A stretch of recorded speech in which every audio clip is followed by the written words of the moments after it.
तो hello everyone, welcome back to my channel. तो friends देखिए, फिर से कोई ना कोई अपडेट आती रह रही है। आपको पता है कल एक लाइन से दो शुद्धि पत्र जारी किया गया। मुझे ये नहीं समझ में आता है कि जो बीपीएससी के चेयरमैन है, ये आयोग ऐसा है कि ये खुद अगर कोई गलती कर रहा है तो उसे मानने को तैयार नहीं है, लेकिन अगर छोटी सी मिस्टेक अभ्यर्थियों से हो रही है तो उसे सीधे से सीधे उस पर कार्यवाही करने की बात की जा रही है या फिर उनका रिजल्ट रद्द करने की बात की जा रही है।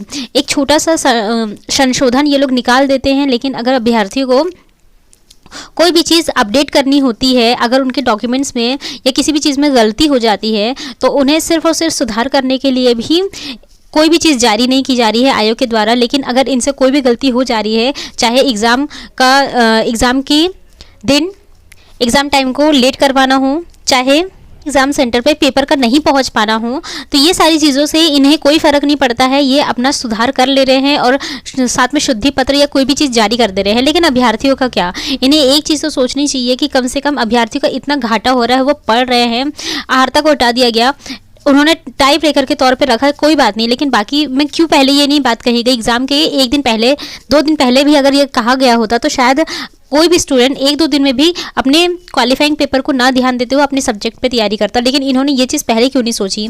तो ये सारी चीज़ें सबके समझ से परे हैं और अभ्यर्थी सिर्फ और सिर्फ कंफ्यूज हो रहे हैं, क्योंकि कैंडिडेट्स को समझ में नहीं आ रहा है कि ये एग्जैक्टली करना क्या चाहते हैं। पिछली पुरानी भर्ती से बहुत सारी चीज़ें सीखने को मिली थी, लेकिन सोचा था इस भर्ती में अब कोई भी दिक्कत नहीं आएगी, लेकिन इस भर्ती में तो दिक्कतें ही ज़्यादा हो गई है।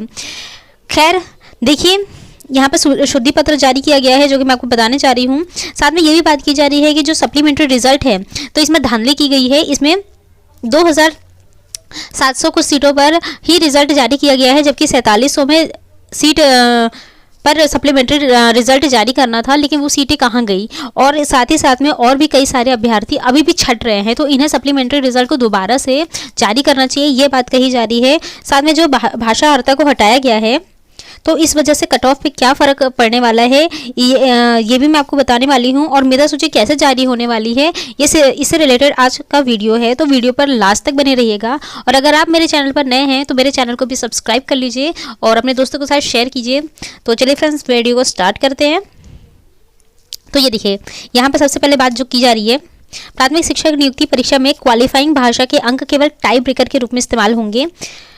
बीपीएससी अध्यक्ष अतुल प्रसाद ने एक्स पर लिखा कि दूसरे चरण की प्राथमिक शिक्षक नियुक्ति परीक्षा में भाषा खंड के केवल अंक क्वालिफाइंग होंगे और जिसमें केवल पास करना होगा 30% अंक लाकर जरूरी होगा। अधिक अंक लाने की स्थिति में इसका इस्तेमाल केवल दूसरी बार अंकों के समान होने की स्थिति में टाई ब्रेकर के रूप में मेधा सूची के रैंक निर्धारण में किया जाएगा।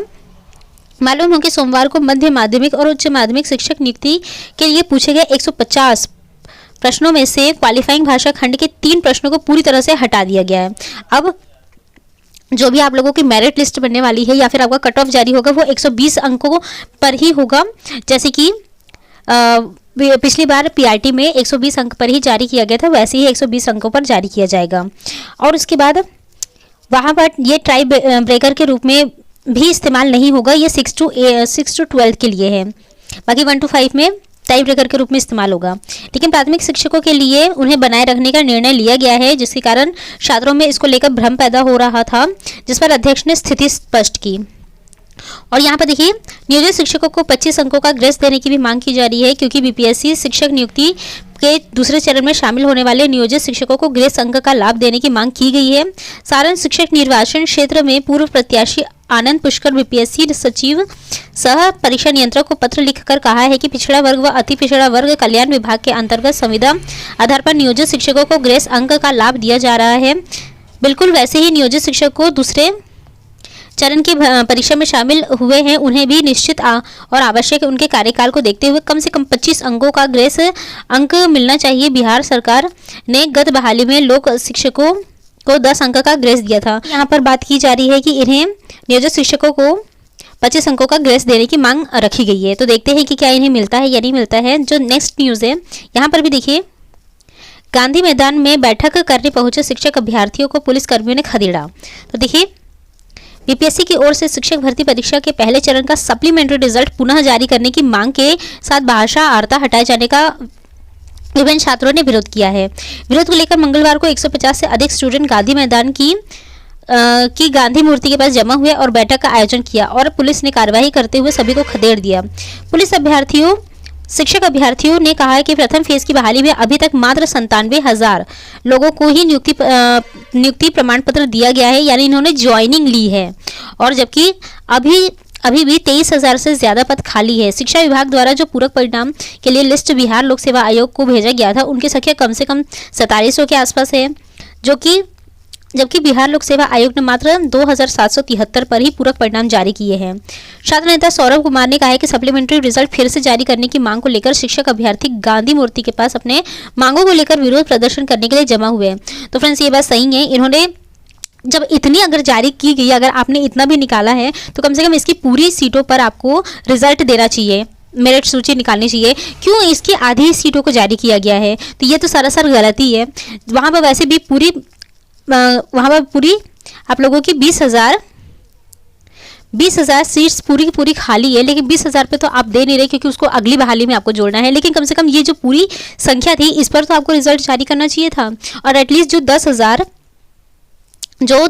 आप लोगों ने नियुक्ति पत्र बांटे थे, तो उस 10,000 में तो सभी खाली है, तो उनको तो देना चाहिए। अभी मैं आपको दिखाती हूँ कि कितने सारे लोग अभी भी छट रहे हैं फ्रेंड्स।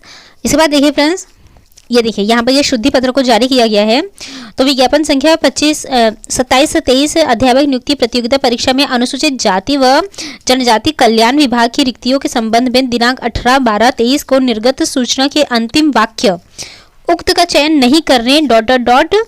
परीक्षा फल प्रकाशित नहीं किया जाएगा को विलोपित किया जाता है। मतलब कि ये जो लाइन है ना, लास्ट में ये जो लाइन लिखी गई है, तो इस लाइन को विलोपित यानी कि नहीं माना जाए। अगर वहां पर आप लोगों ने भरा होगा तो अच्छी बात है, नहीं भरा होगा तो भी कोई दिक्कत नहीं है, ये बात कही जा रही है, जो कि ये 19 तारीख को जारी हुआ है। अब जो नेक्स्ट शुद्धि पत्र है, तो उसमें देखिए विज्ञापन संख्या 27-23 अध्यापक नियुक्ति प्रतियोगिता परीक्षा में भाषा आहर्तांक के संबंध में 18/12/23 को निर्गत सूचना के अंतिम पंक्ति प्राप्तांक को मेधा तैयार करने में प्रयोग लाया जाएगा को प्राप्तांक को द्वितीय टाई ब्रेकर की स्थिति में मेधा तैयार करने में प्रयोग लाया जाएगा, ये पढ़ा जाए। यानी कि इसे मेधा सूची तैयार करने में प्रयोग लाया जाएगा, इसको ना मानकर प्राप्तांक को द्वितीय टाई ब्रेकर के रूप में तैयार स्थिति में मेधा तैयार करने में यूज किया जाएगा, ऐसा पढ़ा जाए, ये इन्होंने कहा है। जो कि समझ में नहीं आ रहा है कि ये इतनी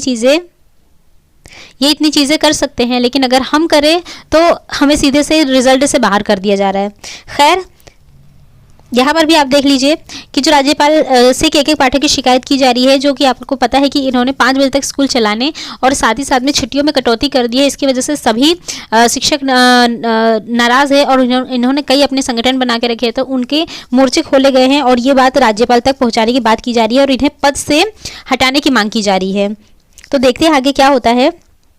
बाकी ये देखिए, ये आपको बताने वाली थी, ये 19 तारीख को ये जारी हुआ है और इसमें देखिए विज्ञापन संख्या 26-23 के द्वारा अनुशंसित अभ्यर्थियों के प्रमाण पत्रों के प्रथम दृष्टया अवलोकन के क्रम में निम्न अभ्यर्थियों की नियुक्ति त्रुटिपूर्ण परिलक्षित हुई है। तो इसमें देखिए दीपक कुमार, अंकुश कुमार, कुंदन कुमार, ये सबके नाम हैं, ये इनके बीपीएससी का क्रमांक है। प्रखंड इन्हें जो भी मिला है वो है, और उनका वर्ग 1 से 5, ये 9 से 10, 1 से 5, 9 से 10, ज़्यादातर 105 वाले हैं। और इनका सीटेट अनुत्तीर्ण है, ये भी सीटेट एस्टेट अनुत्तीर्ण है। और यहाँ पर 6 माह का पीईटी ये इनका अनुत्तीर्ण है। मतलब ये सब में कहीं ना कहीं इनकी दिक्कतें और गलतियाँ हैं, जो कि ये समझ में नहीं आ रहा है कि यहाँ पर देखिए, अतः निर्देश दिया जाता है कि उक्त अभ्यर्थियों के स्पष्टीकरण प्रतीक्षा करते हुए मंतव्य सहित प्रतिवेदन अधोस्तरित कार्यालय को 1 सप्ताह के अंदर उपलब्ध कराना सुनिश्चित किया जाए, ताकि उक्त शिक्षक की नियुक्ति के संबंध में आवश्यक निर्णय लिया जा सके। इसमें निर्णय क्या लेना है, यहाँ पर सीधे से इनका दिख रहा है कि इन्होंने फर्जीवाड़ा किया है, फर्जी डॉक्यूमेंट्स लगाए हैं। तो ये समझ नहीं आ रहा है कि जब इन्होंने इतना आप लोगों ने डॉक्यूमेंट वेरिफिकेशन कराए, किस स्तर पे डॉक्यूमेंट वेरिफिकेशन कराए कि इतने सारे अभ्यर्थी अभी भी छट रहे हैं। इनके 1 महीने की सैलरी आ गई, उसके बाद भी इनका कहीं ना कहीं कुछ ना कुछ फर्जीवाड़ा निकल ही रहा है। तो ये चीज़ आपने पहले, इसीलिए दूसरे फेज़ में ये मांग की जा रही है कि 1 कैंडिडेट 1 रिजल्ट जारी हो, और सबसे पहले रिजल्ट को किसी भी तरह से जारी करने से पहले उन्हें उनका डॉक्यूमेंट वेरिफिकेशन किया जाए, उसमें सारी चीज़ें ध्यान से छटाई की जाए, कितने अभ्यर्थी जेन्युइन हैं, कितने फेक हैं, उनको अलग करने के बाद फिल्ट्रेशन करने के बाद ही रिजल्ट जारी किया जाए, ताकि ये कैंडिडेट्स हट जाए तो फिर सिर्फ और सिर्फ जेन्युइन कैंडिडेट्स का ही रिजल्ट आ सके और एक कैंडिडेट का एक ही पेपर में रिजल्ट दिया जाए, तीनों में ना दिया जाए, जिसकी वजह से जेन्युइन कैंडिडेट जो पीछे रह जाते हैं उनका भी सिलेक्शन हो पाए। क्योंकि बीपीएससी TRE 1 में ऐसा ही हुआ है कि जेन्युइन कैंडिडेट्स रह गए हैं और सिर्फ देखिए अभी तक फर्जी अभ्यर्थियों का निकल कर सामने आ ही रहे हैं। तो इस तरह से इसमें दिक्कत ना हो, तो वैसे तो इन्होंने 144 धारा लगा दी ताकि यहाँ पर ना इन तक कोई पहुँच पाए, ना ही अपनी बात रख पाए, लेकिन ट्विटर के माध्यम से की जा सकती है, इसीलिए लोग ट्विटर पर बहुत ज़्यादा एक्टिव है। आप लोग भी ट्विटर पर जाकर उस अभियान का हिस्सा बने और अपने लिए आवाज़ उठाएं। कि फ्रेंड्स, जो भी नई अपडेट आएगी उससे मैं अपने वीडियो के थ्रू आपको बता दूंगी। मिलते हैं मेरे नेक्स्ट वीडियो में। Till then stay happy, stay healthy, bye.